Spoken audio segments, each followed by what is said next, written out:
నమస్తే welcome to big fight. అతిపెద్ద భారత ప్రజాస్వామిక యవనికపై ఎన్నికల కుంభమేళాకు తెరలేచింది.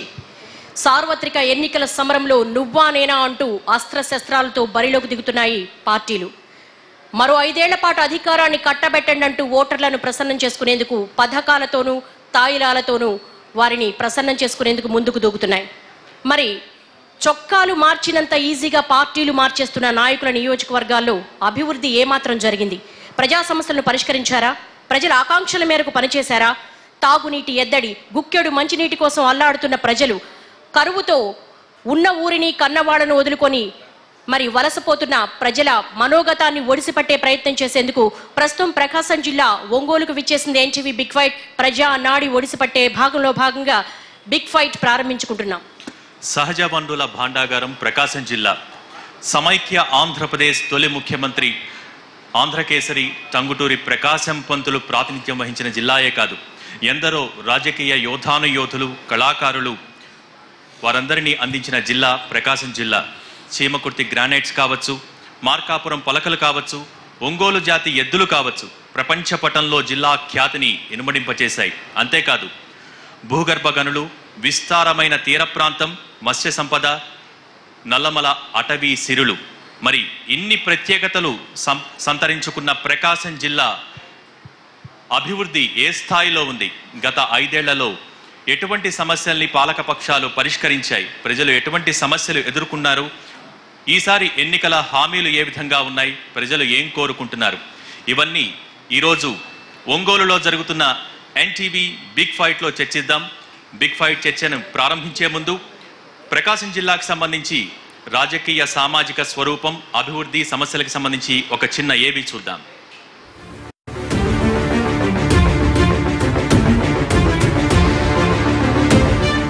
ప్రకాశం జిల్లా ఆంధ్రకేసరి టంగుటూరి ప్రకాశం పంతులు పేరుతో జిల్లాను ఏర్పాటు చేసిన దశాబ్దాలుగా అభివృద్ధి విషయంలో జిల్లా పరిస్థితి అగాధంలోనే ఉంది. జిల్లా ఏర్పడి 47 ఏళ్లు అవుతున్నా ఇప్పటికీ కనీస మౌలిక సదుపాయాల కోసం, నామమాత్రపు అభివృద్ధి కోసం ఎదురు చూడాల్సిన దుస్థితి. ప్రకాశం జిల్లాలో 30 లక్షల వరకు జనాభా ఉంది. ఓటర్లు 24,95,234 మంది. వీరిలో పురుషులు 12,43,411, మహిళలు 12,51,823 మంది.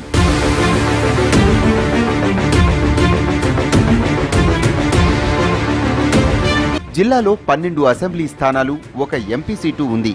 2014 ఎన్నికల్లో వైసీపీ 6, టీడీపీ 5 సీట్లు గెలుచుకున్నాయి. స్వతంత్ర అభ్యర్థిగా గెలిచిన చీరాల ఎమ్మెల్యే ఆమంచి కృష్ణమోహన్ టీడీపీలోకి వెళ్లి ఇటీవలే వైసీపీ కండువా కప్పుకున్నారు.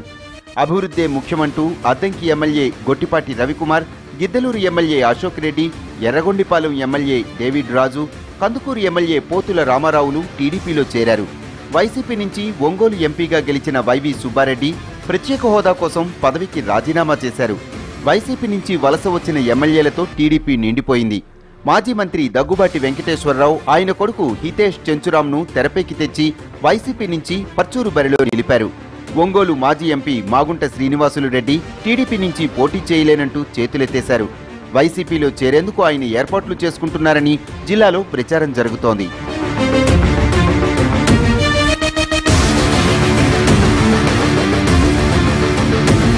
జిల్లాలో జలవనరులకు కొదువులేదు.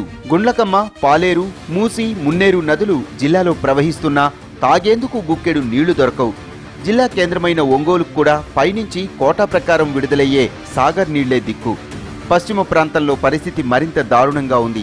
తాగేందుకు సురక్షిత మంచినీరు దొరక్క జనం ఫ్లోరైడ్ నీటిని తాగుతున్నారు.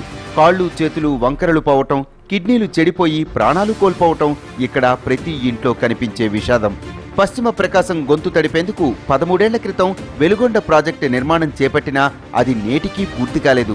సుమారు 100కు పైగా పెద్ద, చిన్న ప్రభుత్వ వైద్యశాలలు, వేల మంది ప్రజారోగ్య సిబ్బంది ఉన్నా పేదవాడికి కాస్తంత పెద్ద జబ్బు చేస్తే తగిన వైద్యం చేసే దిక్కులేదు. ఏ రోగం వచ్చినా గుంటూరు, నెల్లూరు జిల్లాలకు పరుగులు తీయాల్సిందే.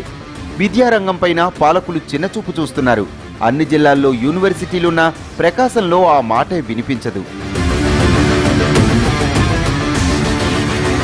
ఒంగోలు జాతి పశువులు ప్రపంచ ప్రసిద్ధి చెందాయి. వీటితో పాటు ప్రకాశం జిల్లాలో భూగర్భ గనులకు కొదువలేదు. ప్రపంచ ప్రఖ్యాతి చీమకుర్తి గ్రానైట్స్, మార్కాపురం పలకలు, వైట్ క్వార్జులు జిల్లాకు ప్రత్యేక గుర్తింపు తీసుకొచ్చాయి. ఐరనోరు వంటి ముడి ఖనిజం ఉంది. మత్స్య సంపదతో 102 కిలోమీటర్లు సుందర సముద్ర తీరం, నల్లమల అటవీసీరులు, ప్రకాశం జిల్లా ఖ్యాతి చెప్పటానికి ఇలా ఎన్నో ఉన్నా పాలకుల నిర్లక్ష్యం జిల్లాను వెనకబడేసింది.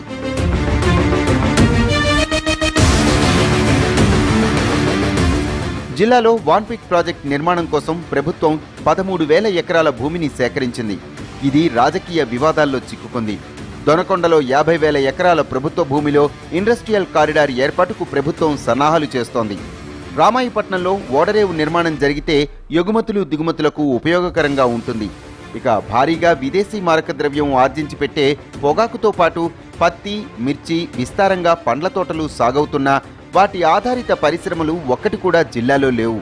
38 భారీ మధ్య తరహా పరిశ్రమలు ఉన్నట్లు అధికారిక లెక్కల్లో ఉన్నా వాటిలో పట్టుమని 10,000 మందికి కూడా ఉపాధి లేదు. వ్యవసాయ రంగంలో కేవలం రోజువారీ కూలీలుగా తప్ప జిల్లా ప్రజలకు పెద్దగా ఉపాధి దొరుకుతున్న దాఖలాలే లేవు.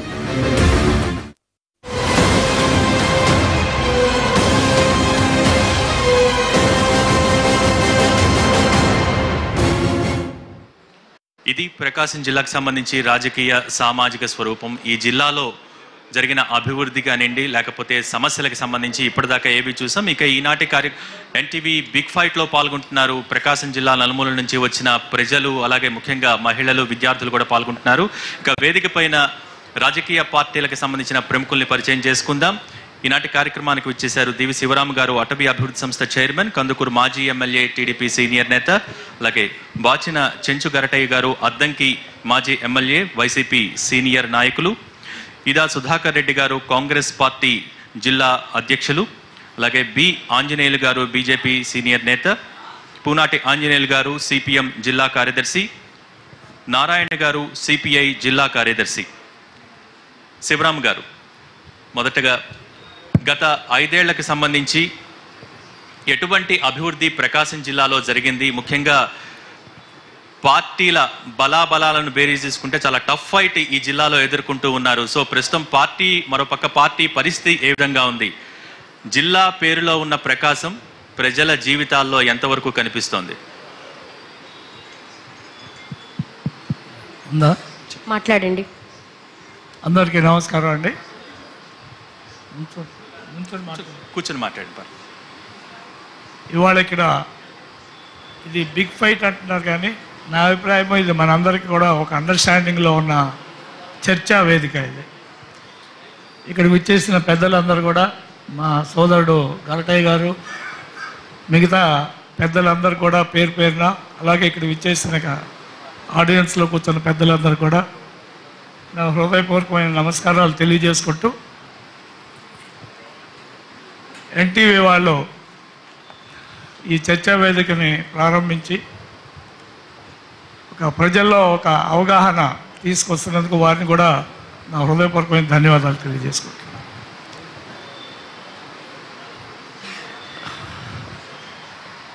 ప్రారంభమే నాకు చెప్పి నా తల మీద చాలా పెద్ద రాయి పెట్టారు. ఎందుకంటే పెద్దలందరూ మిగతా వాళ్ళు చెప్పిన తర్వాత మాకు కూడా అవకాశం ఉంటే బాగుండేదేమో. ఏదైనా నేను అందరిని కూడా ఒకటే రిక్వెస్ట్ చేస్తున్నా, ఎవరైనా సరే ఇదివరకు కూడా చాలా ఇట్లాంటి వేదికల్లో ఒకళ్ళు మాట్లాడుతుంటే ఇంకోళ్ళు డిస్టర్బ్ చేయడం అనేది జరిగింది. అలా కాకుండా మనము ముఖ్యంగా ప్రకాశం జిల్లా వాసులుగా సహనానికి మారుపేరైన మనం అందరం కూడా ఎవరి ఒపీనియన్ వాళ్ళు చెప్పేటప్పుడు మిగతా వాళ్ళు ఎవరు కూడా డిస్టర్బ్ చేయకుండా తర్వాత వాళ్ళ అవకాశం వచ్చినప్పుడు వాళ్ళు అవగాహన, వాళ్ళ ఆలోచన చెప్తే బాగుంటుందని వారందరూ కూడా నా విజ్ఞాపన చేసుకుంటూ, మరి ఇవాళ మొట్టమొదటే ప్రకాశం జిల్లా యొక్క అభివృద్ధి గురించి మాట్లాడమని మన యాంకర్ గారు తెలియజేస్తున్నారు. నా అభిప్రాయం ప్రకారం అభివృద్ధి అనేది ఏదో ఒక 2 ఏళ్లలోనో, 1 ఏళ్ళలోనో, 4 ఏళ్ళలోనో అయ్యే పరిస్థితి కాదు. అక్కడ ఉన్న వనరులకి తోడు చేసుకొని ఇదివరకన్నా ఇవాళ మనము గత సంవత్సరాలు, గత దశాబ్దము, అంతకుముందు మన జిల్లా పరిస్థితి ఏంటి, మళ్ళీ ఇప్పుడు ఇక్కడ ప్రజెంట్ ఇప్పుడు ఎంతవరకు వచ్చిందనే దాని మీద చూసుకుంటే నేనైతే ఈ 4 ఏళ్లే కాదు, ఈ మొత్తము గత 25 ఏళ్ళుగా మనం ఏం సాధించుకున్నాము ఈ ప్రకాశం జిల్లా పెట్టిన తర్వాత 1970 ప్రాంతాల్లో. ఇవాళ నేను మీ దృష్టికి తీసుకొస్తుంది ఏంటంటే, ప్రకాశం జిల్లాని ఆవిర్భావం చేసినప్పుడు కారణాలు చాలా ఉన్నాయి అన్నాడు. మేమంతా స్టూడెంట్స్ ఆ రోజుల్లో. నెల్లూరు జిల్లా నుంచి ఒక 4 తాలూకాలు, కర్నూలు జిల్లా నుంచి 3-4 తాలూకాలు, గుంటూరు నుంచి 4-5 తాలూకాలు తీసుకొచ్చి దీన్ని జరాసందులా కలిపారు. ఇది ఎందుకంటే నేను ఎప్పుడూ చెప్తా ఉంటాను, నేను మొట్టమొదటి రోజు రాజకీయాల్లో ఎంటర్ అయినప్పటి నుంచి కూడా అసెంబ్లీలో కూడా ఇదే చెప్పాను నేను. ఇది సహజమైన కలయిక కాదు ఇది. ఎందుకంటే గుంటూరు నుంచి వచ్చిన ప్రాంతము, దాని సహజ వనరులు కానీ, దాని ప్రకృతి యొక్క వర్షం కానీ, ఇతరత్ర అక్కడ ఉన్న పంటలు పొలాలు అన్నీ ఒకటైపుగా ఉంటాయి. నెల్లూరు జిల్లా నుంచి వచ్చినాయి, అక్కడ ఉన్న ప్రకృతి యొక్క కరుణ ఎలా ఉంటుంది, అలాగే మార్కాపురం అది కర్నూలు జిల్లా నుంచి వచ్చిన వాళ్ళు కూడా ఇది ఉంటుంది. అంచేత ఇక్కడ ఏమవుతుంది, ముఖేష్ అంబానీ గారి కెపాసిటీ $5 బిలియన్ ఏదో చెప్పారు, లేకపోతే $15 బిలియన్. శివరామ యొక్క కెపాసిటీ 50 లక్షలు. సో ఆయన $5 బిలియన్, నా 50 లక్షలు కలిపి యావరేజ్ $25 బిలియన్. శివరామ్కి $25 బిలియన్ అనే పరిస్థితి ఇవాళ ఇక్కడ ఉంది. ఎందుకంటే నార్త్ ఆఫ్ ఒంగోలు, టంగుటూరు నుంచి ఇటు పక్కంతా కూడా కొంతవరకు చాలా సారవంతమైన పొలాలు, నీటి వసతి ఎక్కువ ఉన్నది, వాతావరణం మార్పు ఉంది, వర్షాలు ఋతుపవనాలు కూడా డిఫరెంట్గా వస్తాయి అక్కడ. వేరే అటువైపుకి వస్తే కందుకూరు కానీ, కొండపు కానీ, కనిగిరి కానీ, పొదిలి ఆ ప్రాంతాలన్నీ కూడా దుర్భిక్షకు లోనవుతాయి. పేరుకు మేము కోస్తా జిల్లా కానీ ఆ ప్రాంతాలు ఏంటంటే సరైన వర్షాభావం ఉండదు, సరైన వర్షాలు ఉండదు. శివరామ్ గారు ఒక్క పాయింట్ మీరు చెప్పిన దాంతో ఏకీభవిస్తూనే ఒక అసహజమైన కూడిక ఇవన్నీ ఈ జిల్లా నేను ఎందుకు చెప్తున్నానంటే, I want to bring 1 point. మాకన్నా మరీ అన్యాయం అటువైపు. మంచినీళ్ళు కానీ, సాగునీరు కానీ ప్రాబ్లం ఉన్న ప్రాంతాలు అటువైపు 2 as against this. Sagar right canals కానీ, బీ కెనాల్ నుంచి వచ్చే వాటర్ కానీ అన్ని కొంతవరకు ఇటు పక్క పనికొస్తాయి. వేరే మా సైడ్ వస్తే మేము టోటల్లీ వర్షాధారం, కంప్లీట్ వాన వస్తే మేము, లేకపోతే మా బతుకు సరిలేదు. సరే అక్కడ వేరే పరిస్థితి.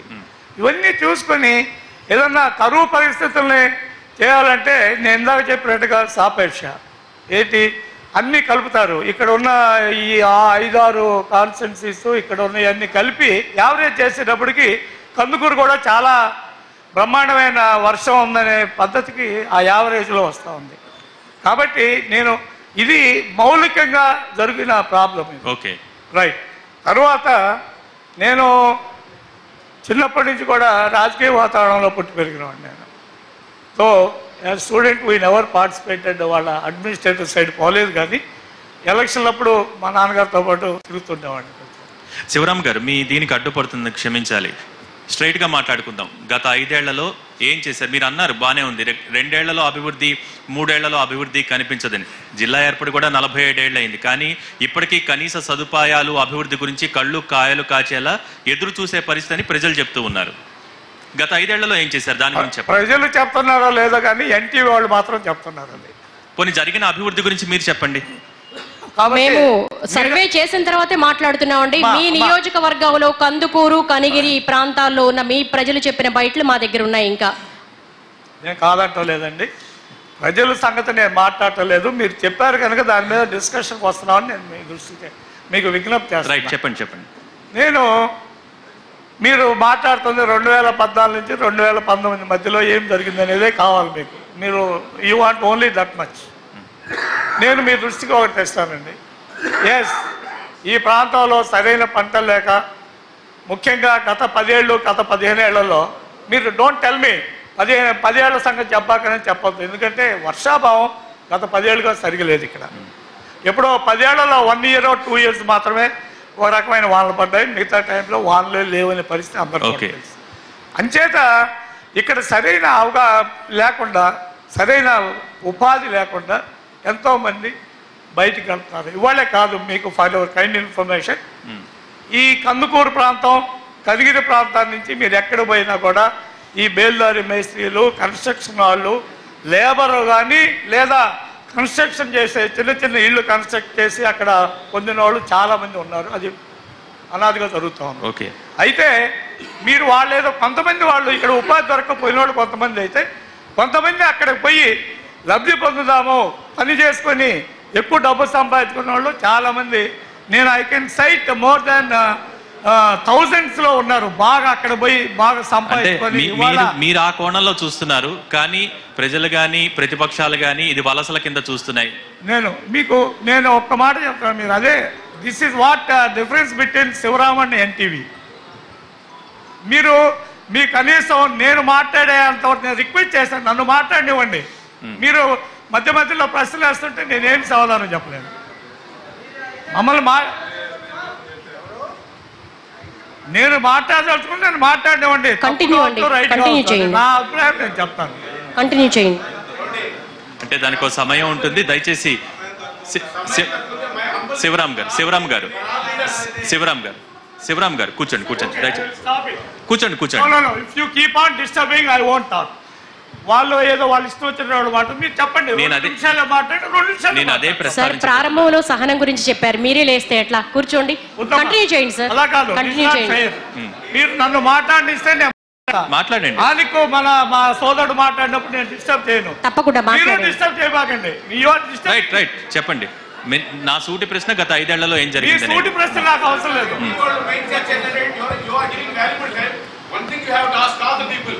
ఏంటంటే అధికారంలోకి రావడానికి ముందు మీరు చేసిన రైట్, అదే ఆయన చెప్పడానికి సిద్ధమయ్యారు. ఇప్పుడు స్ట్రైట్ గా అడుగుతుంది అదేనండి. 5 ఏళ్లలో మీరు నియోజకవర్గానికి, జిల్లాకి చేసిన అభివృద్ధి ఏంటని అడుగుతున్నాము. రైట్, ఒక నిమిషం. రైట్, మీ దగ్గర కూడా వస్తుంది మాట్లాడదు. శివరామ్ గారు చెప్పండి. మనకి సమయం వృధా చేసుకోవద్దు, చాలా వాల్యుబుల్ టైం. దయచేసి శివరామ్ గారు చెప్పండి విషయంలోకి వచ్చేయండి ప్లీజ్. నేను ఐఎమ్ అగైన్ రిక్వెస్టింగ్, నన్ను డిస్టర్బ్ చేయకపోతే నేను మాట్లాడతాను. చెప్పండి. నాకు అవసరం లేదు. శివరామ్ గారు, మనం ఒక చర్చ నిర్వహించుకుంటున్నాం. మీరు ఒక విషయం చెప్పిన తర్వాత దానికి సంబంధించి ఖచ్చితంగా ప్రతిపక్షాలు మాట్లాడతాయి. లేదు మనం మాట్లాడుకోవాలి అంటే ఒక గంట సేపు మాట్లాడచ్చు. ఎవరి ఆలోచన, ఎవరి అవగాహన వాళ్ళు చెప్పండి. తర్వాత మీకు కావాల్సిన విధంగా మీరు అన్వయించి మీరు అల్టిమేట్ గా దాన్ని ఏమంటారు, అభివృద్ధి గురించి మాట్లాడండి. నేను అభివృద్ధి గురించే మాట్లాడుతున్నానండి. మీరు విని అంత ఇంట్రెస్ట్ లేకపోతే నేను చేయగలిగేది ఏం లేదు. నేను unless you stop disturbing or interfering, నేను ఐ విల్ నాట్ టాక్. చెప్పండి. రైట్, ఇప్పుడు సరే వలస లేదా అవకాశం కోసం పోయేవాళ్ళు కొంతమంది ఉన్నారని అదే చెప్పాను. ఇక్కడ ఉపాధి లేని వాళ్ళు చాలామంది మిగతా వాళ్ళకి వెళ్ళి చేస్తున్నారు. ఇవాళ నేను ఒక డాక్టర్గా, మాది ఒక కందుకూరు, నేను పోయి ఎక్కడో హైదరాబాద్లో ఎక్కడో పనిచేస్తాను. నన్ను వలస పట్టినట్టు కాబట్టి అది పక్కన పెట్టండి. రైట్, ఒక్క నిమిషం వాళ్ళు చెప్పిన తర్వాత పార్టీలు. నాకు నెత్తి పాగాలేదు, నేను కామన్ మ్యాన్నే, నాకేమీ అంతకన్నా కిరీటాలు లేవు. వినండి. రైట్, శివరామ్ గారు, నేను ముందు అదే చెప్పాను. మీరు అర్థం చేసుకోకపోతే నేను చెప్పగలిగేది. శివరామ్ గారు, ఐ టోల్డ్. శివరామ్ గారు, ఇందాక మీరు అన్నట్టు మిగతా వాళ్ళ చేత మాట్లాడించి మీ దగ్గరకు వస్తా కొన్ని సమస్యలకి సంబంధించి. గరటయ్య గారు, వైసీపీ సీనియర్ నేత గరటయ్య గారు, బలమైన నియోజకవర్గాల్లో ఎమ్మెల్యేలు చేజారిపోతూ ఉన్నారు. మరి జిల్లాలో నేను ఒకటి చెప్తాను, ఒక్క నిమిషం చెప్పండి. ఒకటి, నన్నే కాదు, మీరు ఎవరిని you are known for disturb చేయకుండా చెప్తే ఎవరైనా చెప్పాలి. అది గరటయ్య గారు కానీ, వారు కానీ. Keep on disturbing, nobody can help. నేను I'm not here to answer anybody. నాకు తోచింది నేను చెప్పడానికి వచ్చాను, అంతేగాని నేనేదో పెద్ద మనగాడినో లేకపోతే గొప్పనో అందరికి ప్రశ్నలు చెప్పేవాడిని కాదు. ఓకే అండి. చెంచు గరటయ్య గారు, అద్దంకి మాజీ ఎమ్మెల్యే, అలాగే వైసీపీ సీనియర్ నేత, బలమైన నియోజకవర్గాలు ఎమ్మెల్యేలు చేజారిపోయారు. పట్టు నిలుపుకునేందుకు ఎలాంటి వ్యూహంతో ముందుకెళ్తున్నారు? జిల్లాలో జరిగిన అభివృద్ధి మీద ఒక ప్రతిపక్షంగా మీ పోరాటాలేంటి ఈ 4.5 సంవత్సరాలుగా? ముందుగా ఎన్టీ వారికి ఈ బిగ్ ఫైట్ ద్వారా ఈ జిల్లాలో ఉన్న సమస్యల్ని ప్రజలకి దృష్టికి తెచ్చేందుకు అవకాశం కల్పించేందుకు ఎన్టీ వారికి ముందుగా నా హృదయపూర్వక నమస్కారం తెలియజేస్తా ఉన్నా. ఈ రోజున ఈ కార్యక్రమం ముందుగా మా అద్దెకి నియోజకవర్గ జరిగిన అభివృద్ధిని గురించి నేను ప్రత్యేకంగా మాట్లాడదలుచుకున్నాను. మా నియోజకవర్గం అంతా కూడా ఎక్కువ మంది రూరల్ అంటే గ్రామీణ ప్రాంతం, వ్యవసాయం మీద ఆధారపడేవాళ్ళు, వ్యవసాయ కూలీలు. కాబట్టి ఇక్కడ నీటి సమస్య అనేది చాలా ప్రాధాన్యత ఉంటుంది. ఈ సాగునీటి సమస్య వ్యవహారంలో ఎప్పటి నుంచో చెప్తున్నప్పుడు కూడా మరి ఈనాడు మా పక్కన గుళ్ళకమ్మ నది అద్దెకి నియోజకవర్గం దాదాపుగా ఆ చివంచు మొదలుపెట్టిన ఈ చివరి దాకా వస్తూ ఉంది. అయినా సాగర కాలువలు ఉన్నాయి, కానీ నీరు మాత్రం అందట్లేదు. ఇది చాలా దురదృష్టకరం. ఈ రోజున మనందరికీ తెలుసు, సాగర కాలంలో రాబోయే కాలంలో అవి ఎందుకు దవ్వారు అనేటువంటి భావన వచ్చేటువంటి వాతావరణం ఉంది. కాబట్టి ఈ సమస్యని వర్షాభావ పరిస్థితులు, రాష్ట్ర విభజన జరిగిన తర్వాత శ్రీశైలంలో వాటర్ని మరి మన ఆంధ్రప్రదేశ్ రాష్ట్ర కంట్రోల్లో ఉండి మరి అక్కడున్న ప్రాజెక్టులకి నీళ్లు సరిపోతే ఈ మన నాగార్ సాగర్ ప్రాజెక్టు వచ్చేసి తెలంగాణ ప్రభుత్వం కంట్రోల్లో ఉండటం. కాబట్టి నీటి విడుదల చేసే దాంట్లో మనకు రావాల్సిన కోట అంతా కూడా మీరు ఎగువ ప్రాంత శ్రీశైలం నుంచే వాడుతున్నారు. కాబట్టి ఈ రాష్ట్రానికి ఈ ప్రాంతానికి రావటం చాలా అరుదుగా అయిపోయింది. దానివల్ల కూడా చాలా నష్టపోతూ ఉన్నాం. ఏది ఏమైనప్పటికీ రాబోయే కాలంలో ఈ ప్రాంతం అంతా కూడా నాగార్ సాగర్ కాలువలన్నీ కూడా కృష్ణా వాటర్ బదులుగా కృష్ణా వాటర్ వచ్చే రాబోయే కాలంలో లేదు. ఎందుకంటే శ్రీశైలం దగ్గర ప్రాజెక్ట్స్ మొత్తం గాలి నగరి కానివ్వండి, మరి మిగతా ప్రాజెక్టులు మొత్తం కూడా తెలుగు గంగ ప్రాజెక్టులు ఇవన్నీ ఉన్నాయి. అవన్నీ కానీ పూర్తి చేస్తే, హంద్రీనేవా ఈ ప్రాజెక్టులను పూర్తి చేస్తే మన రాష్ట్ర కోట కృష్ణా జిల్లాలో వినియోగంలో మనకు వచ్చే కోటని ఆ ప్రాంతానికి జరిపే ప్రమాదం ఉంది. సో ఈసారి జిల్లా ప్రజలకి ప్రత్యేకించి ఏమైనా హామీలు ఇవ్వదలుచుకున్నారా? తప్పనిసరిగా గోదావరి నీటిని మరి కృష్ణా వాటర్ బదులు గోదావరి నీటిని ఈ నాగార్జున సాగర్ ద్వారా తరలింపు చేయటం ఇది ఒక శరణ్యం రైతులకు ఇది ఒక మార్గం, ఇంత వేరే మార్గం లేదు. తప్పనిసరిగా మా పార్టీ అధికారులకు వచ్చిన వెంటనే దీని మీద ప్రత్యేకమైన శ్రద్ధ వహించి గోదావరి నీటిని కృష్ణా మరి కెనాల్స్ ద్వారా మళ్ళీ మీ దగ్గరకు వస్తాను. సుధాకర్ రెడ్డి గారు ప్రకాశం జిల్లాకి సంబంధించి ఇందాక వారు శివరాం గారు కొన్ని విషయాల్ని ప్రస్తావించారు. సరే, అభివృద్ధికి సంబంధించి జరిగిన అభివృద్ధి, ఇంకా పరిష్కరించాల్సిన సమస్యల గురించి, వీటి గురించి ప్రస్తావిస్తూనే ఏంటి కాంగ్రెస్ పార్టీ పరిస్థితి ఏంటి ప్రకాశం జిల్లాలో? ప్రకాశం జిల్లాలో కాంగ్రెస్ పార్టీ మరి 2014కు ముందు కాంగ్రెస్ పార్టీ 10 సంవత్సరాల అధికారంలో ఉంది. 14 రాష్ట్ర విభజన సందర్భంగా జరిగినటువంటి పరిణామాల మీద మరి ప్రజలు కొంత దూరం పెట్టినటువంటి మాట వాస్తవం. మరి ఆనాడు రాష్ట్ర విభజన సందర్భంగా కాంగ్రెస్ పార్టీ రాష్ట్రానికి 5 సంవత్సరాలు ప్రత్యేక హోదా ప్రకటించింది. మరి 12 సెంట్రల్ యూనివర్సిటీస్ని ఆంధ్ర రాష్ట్రానికి ఇవ్వడం జరిగింది. 5 లక్షల కోట్ల ఆర్థిక ప్యాకేజీని ఆనాడు ఆంధ్ర రాష్ట్ర ప్రజలకి 5 కోట్ల మందికి అభివృద్ధి కోసం ఇవ్వటం జరిగింది. అలాగే ఆ రోజు రాజ్యసభలో బీజేపీ వాళ్ళు 5 కాదు 10 అన్నారు. మరి మోడీ గారైనా, బీజేపీ నాయకులు, తెలుగుదేశం పార్టీ వారు, జనసేన నాయకులు వీళ్ళందరూ కూడా తిరుపతి వెంకన్న సాక్షిగా మరి 10 సంవత్సరాలని మోడీ గారంటే 15 సంవత్సరాలు అని చెప్పేసి ఆనాడు చంద్రబాబు నాయుడు గారు అడగడం జరిగింది. మరి 600 పైన హామీలు ఆ రోజు రాష్ట్ర ప్రజలకు ఇచ్చారు. ప్రతి కులానికి కూడా ఇవ్వనటువంటి హామీ కూడా లేదు. అలాగే ప్రతి జిల్లాకి కూడా ఒక యూనివర్సిటీ అన్నారు. మరి అన్ని రకాలుగా 13 జిల్లాలని అభివృద్ధి పదంలో ముందుకు తీసుకెళ్తామని చెప్పేసి మీరు కూడా విభజన చట్టం బిల్లులో అంటే సాధ్యాసాధ్యాలని పరిశీలించాలని చెప్పారు చాలా అంశాలు. వాటిలో మీకు క్లారిటీ ఉండుంటే బాగుండేది. సాధ్యాసాధ్యాలు పరిశీలించండి అనేటువంటి మాట వీళ్ళు చెప్తున్నటువంటి రాజకీయ నాయకులు చెప్తున్నటువంటి మాట. కాంగ్రెస్ పార్టీని ఒక బూచిగా చూపించి 2014 ఎన్నికల్లో కాంగ్రెస్ పార్టీని బ్లేమ్ చేసి, అంటే కాంగ్రెస్ పార్టీలో ఉన్నటువంటి నాయకులందరూ కూడా బయటికి వెళ్ళటం వల్ల ఆ రోజు కొత్తగా వచ్చిన వారు చెప్పుకునేటువంటి అవకాశము, టైం లేకపోవడం వల్ల సుధాకర్ రెడ్డి గారు మీలో మీరు